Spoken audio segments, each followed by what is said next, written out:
At the climax of the Clone War, the Sith Lord hidden in plain sight known as Darth Sidious made his definitive move when he declared himself to be the Sith the Jedi had been looking for.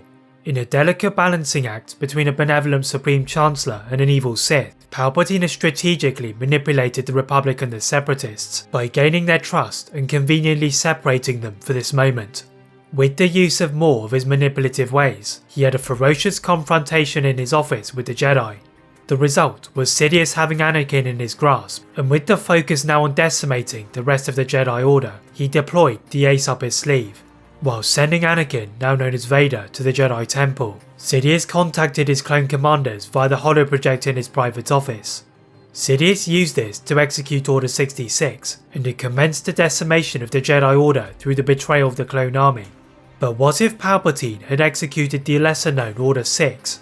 For those of you not aware, the non-canonical Order 6 was an order used by the Clone Trooper 1137 in the LEGO Star Wars comic A Clone Troop Always Follows Orders. This involves throwing away your communicator as fast as possible. So how would the Clone Troopers respond to this? What effect would this have on the Outer Rim sieges? In the private office of the Supreme Chancellor, Darth Sidious was revelling in his imminent victory, and though it left him scarred and deformed, it would soon be worth the pain. The Sith switched on his holoprojector, his clone commanders flickering between each other, illuminating the darkened room, and in a chilling voice, he executed Order 6. Across the galaxy, hundreds and thousands of communicators, which had once been a vital part of military tactics for the Republic, were now being thrown away into various sources, from lakes to chasms to sands. Jedi who had been leading their clones were now improvising upon their original battle plans. The clones were being directed with their arms instead, until the Jedi soon discovered the curious actions of their soldiers. With many on the verge of victory, they hurried to their mobile forward command centres so they could use alternative communication. As Jedi now realised the scale of the problem, they received news on Coruscant that Anakin Skywalker turned against the Jedi and was now rampaging through the Jedi Temple. This, coupled with the demise of 4 council members, the Jedi decided to reassign some of their most esteemed duelists to return to Coruscant in a bid to save what remained. But with most Jedi located in the Outer Rim, they did not have the time to return to Coruscant before Anakin had completed his massacre, so now they were relying on the clone troopers and Jedi on the planet. Thankfully for the Jedi, the 501st Legion assigned to Operation Nightfall under Darth Vader had also thrown away the communicators. Vader was now consumed by his new rage and power, so as he rushed to his target, he became separated from his clones. This made it easier for the Jedi Masters to escort the younglings and initiates out of the temple, where they were transported to safety, as help came from a different source.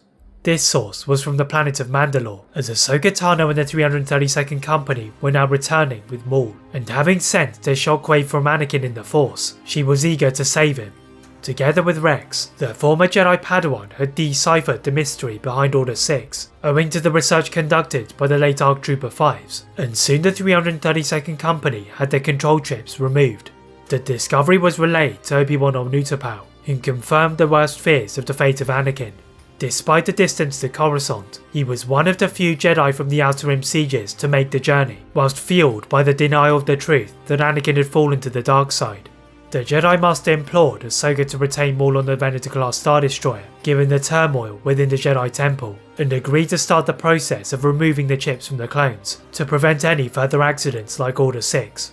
As the Tribunal approached Coruscant, the 332nd Company took Obi-Wan's advice about the debris from the aftermath of the battle, and left Thrawn and Jesse to lead the defence of the Tribunal and the protection of the captured Maul. Ahsoka and Rex then took 2 of the accompaniment of V-Wing starfighters to the surface below, where they assessed the situation at the temple. In the meantime, the private office of the Supreme Chancellor had sprung into life, as Palpatine now realised his mistake. The Sith Lord was furious at his error, having been revelling in his victory over the Jedi. This was compounded by the fact he couldn't issue the order he intended, because he couldn't contact the communicator-free clones. Sidious opted to try and contact his new apprentice instead, but he was once more greeted by silence as Vader was preoccupied by the Jedi in the temple, so a more direct approach was required.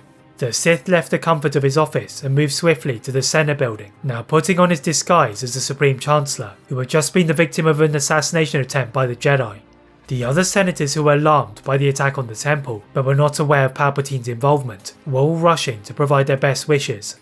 The Sith kept up his act, as he clambered up to his podium with an exaggerated limp in his strides. Once in position, the murmurs within the audience, especially from those who had yet to see the Supreme Chancellor, now hinted at anticipation for the latest speech. Palpatine spoke in his new and audibly scarred voice, as he declared the Jedi to be the ones responsible behind the attempt on his life, and were now enemies of the Republic. By now, the pair from Mandalore had found their way to the Jedi Temple, and armed with the knowledge of the fate of the rest of the 501st Legion, they set about negating the damage that had been inflicted. Though the clones present had accepted the mission of General Skywalker, Ahsoka could sense their conflict about the mass execution of the Jedi. With the clones now divided, the pair decided Rex would be the one responsible for trying to sway the clones. The clone commander began by weaving through the crossfire, and located the first squad of clone troopers, who were using the cover of a fallen pillar to tend to an injured soldier. When they saw Rex, there was a heated debate as to whether or not to draw their blasters, but Rex made it clear that he was here to save them from a great evil, and offered them refuge with Vaughn and Jesse. With an injured clone to tend to, this squad were easy to convince, but the situation was considerably more difficult on the upper floors of the temple, where the Jedi were either escaping or depleting.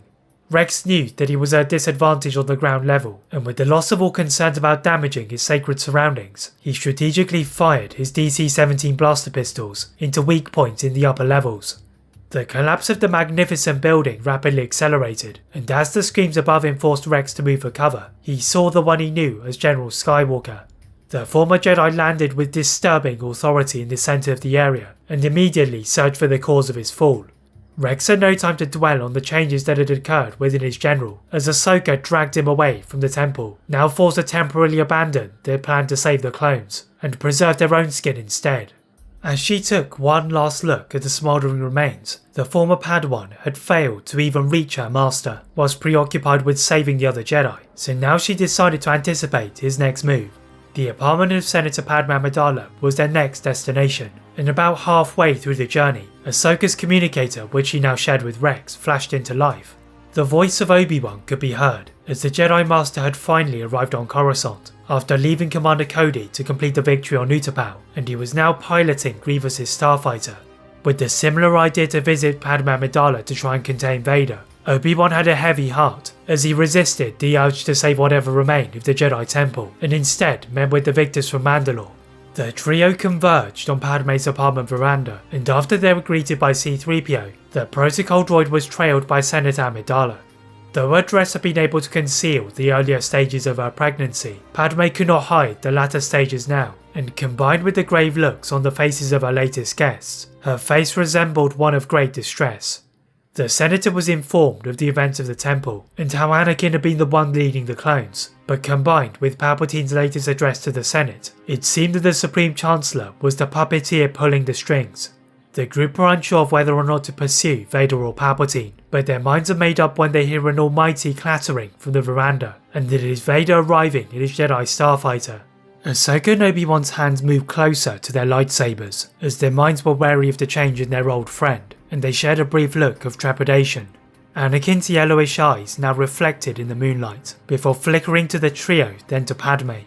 The hand that had been replaced after his duel with Dooku and Geonosis now pointed to Padme's guests, and Vader shot a particularly piercing look at the two Force users.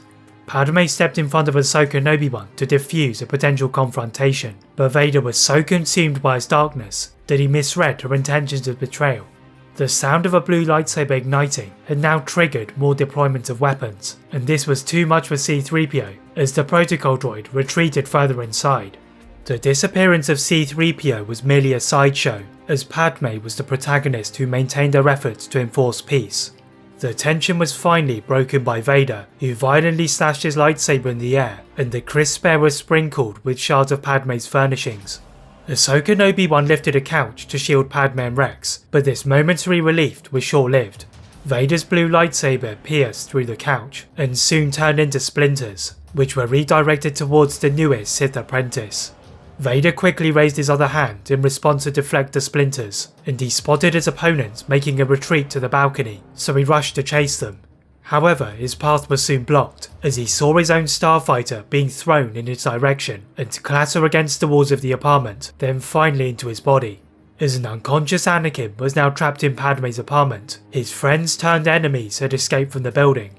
Padme continued to protest that there was good within Anakin, but her decision to return was overridden by her fellow passengers as they travelled to the safety of Bail Organa's Tantive 4. Whilst the Naboo senator was given the required medical attention, the rest of the group were debating their next move when Ahsoka's comlink flickered into life. The figure of Jessie was visible to those on the Tantive 4, and the clone trooper could be seen running along the corridor of the tribunal. Jessie wanted their help, as the clone squad the Rex had helped at the Jedi Temple had somehow been coerced by Maul into freeing the Zabrak. Any clone troopers within his vicinity were splattered across the walls and hallways, and he continued to mutter the name Sidious. Ahsoka and Obi-Wan were horrified by the massacre, and after instructing Organa to continue the search for more allies, they travelled to the tribunal with Rex. The trio merely sat in silence in a reflective mood, but also prepared themselves for the upcoming battle. Only the sounds emitted from the LA-80 gunship and the air traffic of Coruscant interrupted the silence, and eventually they arrived at the Venator-class Star Destroyer. As Rex attempted to guide the surviving clones to safety, Obi-Wan and Ahsoka searched for Maul, and with the screams of the clone troopers, their search was short-lived. Time seemed to stand still whilst the combatants stared at each other, and Obi-Wan ushered the clones away with a small wave of his hand. Maul was the first to speak, when he reminded Ahsoka of the warning he had given on Mandalore, and the Republic had now paid the price. Maul picked up a loose panel from the floor rather than drawing a weapon, and force pushed it powerfully at the Jedi. After the Jedi sliced it with their lightsabers, they looked down the corridor to find that Maul had vanished. Though part of them wanted to chase the Zabrak, the Jedi's decision was taken away from them when the ship started to shake. Rex intercepted the Jedi and guided them out of the slowly detonating ship and to a warehouse that was only known by several clone troopers. Once they were in the warehouse, which was converted into rows of medbays for the injured clone troopers, Rex unveiled his impressive and burgeoning network which surveyed Coruscant.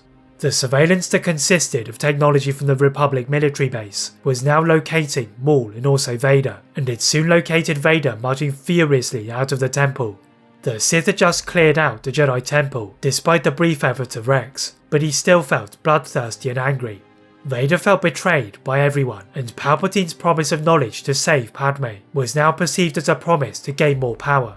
As he gestured to the remainder of the 501st Legion to search Coruscant, he travelled outside of the field of view of the surveillance network, and the Sith moved through the narrow alleyways to return to his master.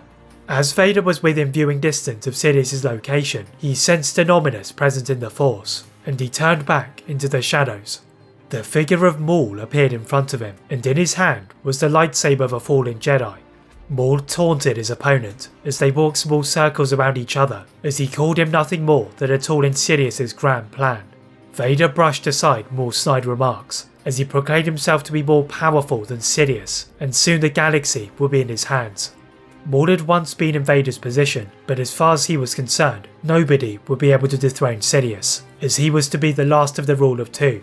Vader had no time to listen to Maul, and he raised his lightsaber over his head for the first strike. Maul was initially retreating to adjust to Vader's ferocity, but swiftly fell into a comfortable rhythm, and Maul started to use his cybernetic legs and his proficiency in martial arts. Vader's body started to feel the impact of Maul's kicks, and he lured the Zabrak towards one of the many buildings that were undergoing repairs. The Sith then raised one of his hands whilst drawing the jewel beneath the machinery and scaffolding, so when Maul moved towards him, his legs were pulled towards a magnetised crane. Maul dangled upside down from the crane and desperately tried to pull his legs out, but the Night Sister magic which had bound his legs to his torso was just too strong. Vader stood in front of Maul and snatched his lightsaber from his weakening grasp as he proudly proclaimed that he was the real apprentice, and Maul was merely a failure. The Sith's blue lightsaber pierced through Maul's chest until it scraped against the metal of the magnetizer, and Vader raised his hand to deactivate the crane. Maul's body dropped to the floor, and Vader ordered the neighbouring clone troopers to clean up the mess, whilst he hurried to find his master. Little did Vader know that one of these clone troopers was reporting all of this to Rex, and he subtly moved into the shadows to avoid detection. When the clone returned to the warehouse, Maul's demise was received with mixed emotions. On one hand, the threat of Maul and his Shadow Collective had been diminished, but the cold-blooded actions of Vader were proof that Anakin was gone. After learning of Vader's brutality, the warehouse received a message from Bail Organa, which contained a list of Jedi and senators who were on their side. With these allies, Ahsoka and Obi-Wan left the clones to continue their recovery and surveillance, whilst they regrouped and plotted a counterattack. Grandmaster Yoda was the highest ranked Jedi to have arrived from the Outer Rim, and the little green Jedi looked to be contemplating his own failure. The loss of Maul now prevented one of the ways the Jedi could find a weakness in Sidious, but after Rex removed some of the control chips from the 332nd Company, he considered what Fives had told him. If the chips had been capable of ordering the clones to throw their communicators, who knew the limit of their control? Rex dismissed the idea of asking the Kaminoans for their help, as his trust in them had been shaken by the latest revelations, so in the end it was up to the senators to try and expose the operation. After Padme gave birth to Luke and Leia, the senator was eager to volunteer for this crucial mission, despite warnings from her medics. Rex's surveillance proved to be useful again, as he spotted a squad of the Coruscant Guard carrying crates from Palpatine's office.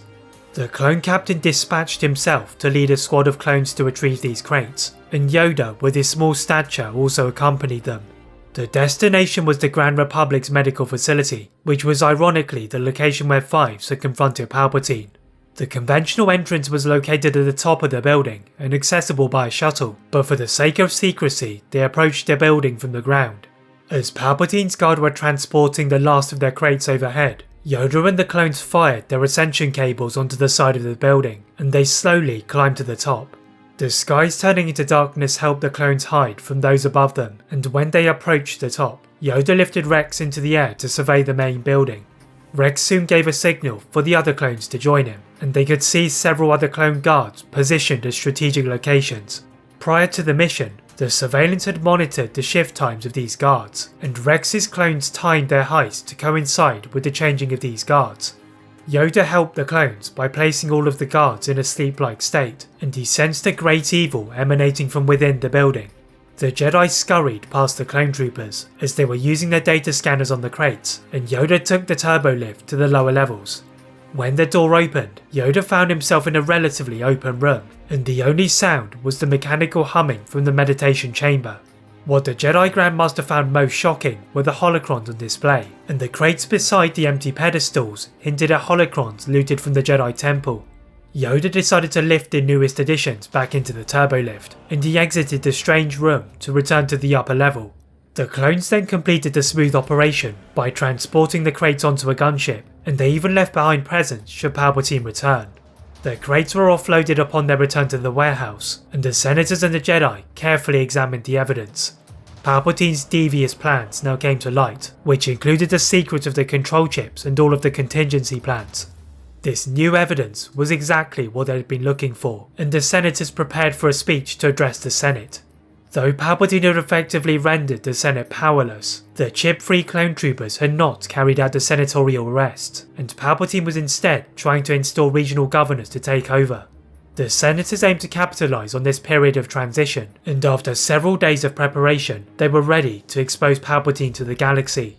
A squad of clone troopers disguised as Palpatine's guards now guided the senators into the Galactic Senate building. Whilst Palpatine made another one of his speeches which condemned the Jedi again, he found himself interrupted by the movement of repulsor pods above him. Palpatine paused his speech, and he slowly rotated and elevated his own pod to face his latest guests.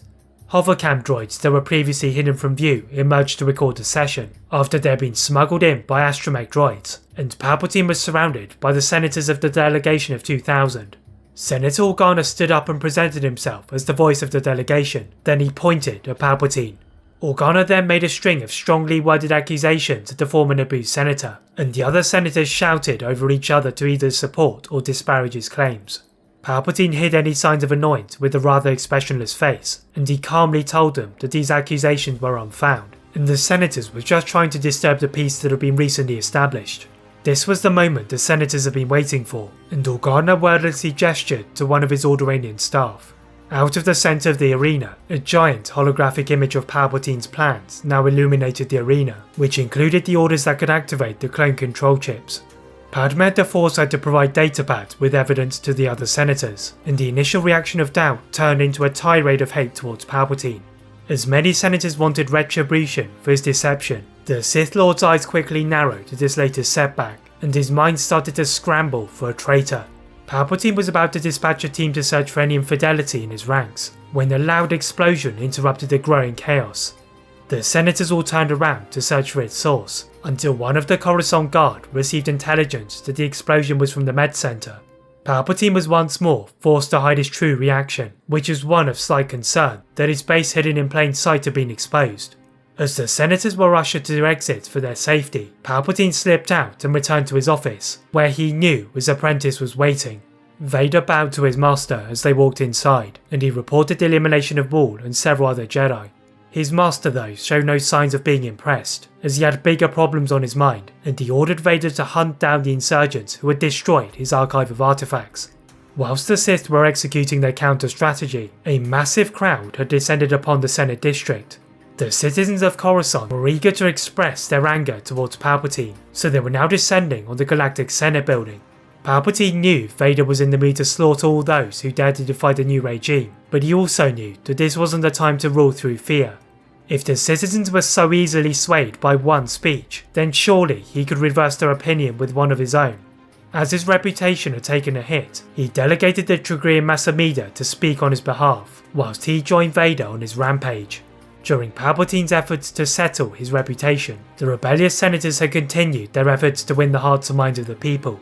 The news of Palpatine's deception and corruption was now spread beyond the world of Coruscant, and even Massamida's attempt to diffuse the chaos was used as evidence of Palpatine's guilt. After Palpatine and Vader left Coruscant to hunt the Jedi and reignite the Separatist alliance, the latter of which Palpatine had delayed in eliminating, the Jedi wanted to restore their reputation and the trust of the galaxy. Their desire to retake the temple was swiftly shut down by the senators, as they advised the Jedi to stay far from the political epicenter and to focus on hunting the Sith instead. The Jedi were somewhat skeptical about leaving the senators to be guarded by the clone troopers, but they knew that their redemption would lie with the fall of the Sith. The Jedi generals, who had just been serving in the Outer Rim, would now begin the search for the elusive Sith, and their task was made tougher by the lack of clues that the Sith had left behind. The loss of Maul was now also a lost archive of Sith information, and it seemed the Sith had gotten away.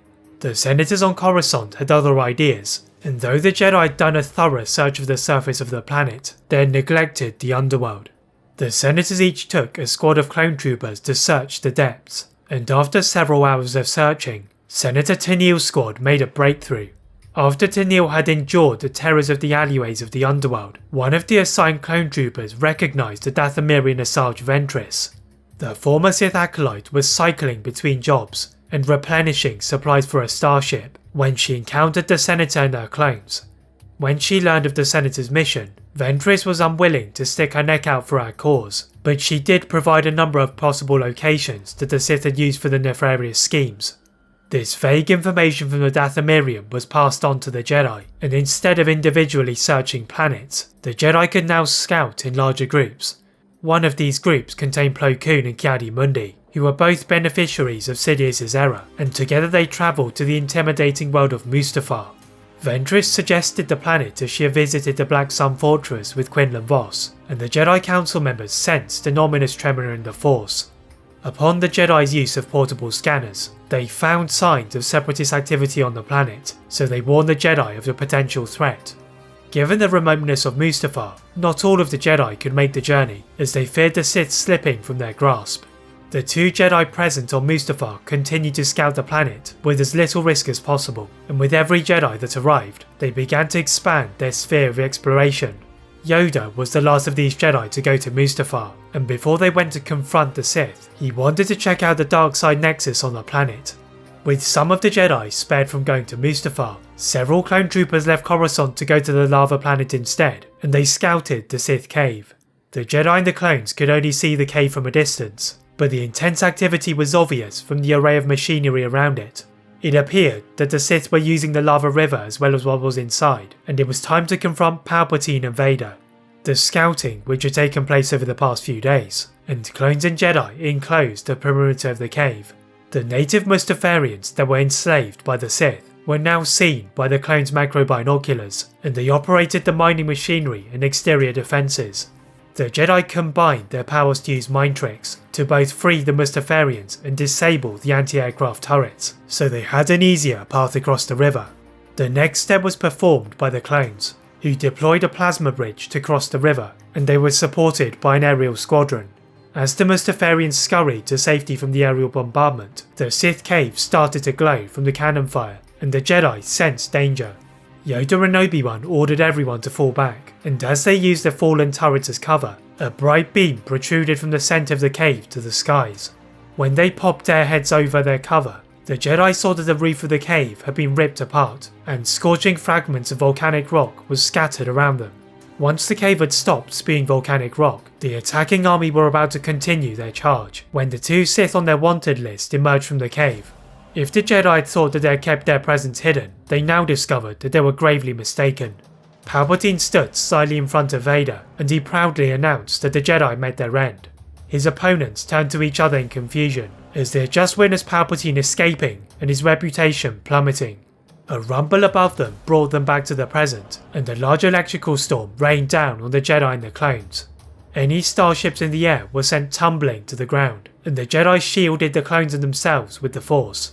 Palpatine and Vader continued to harness the dark side energy from the Sith shrine, and with the clones rapidly diminishing, the Jedi break from their cover and leapt at the two Sith.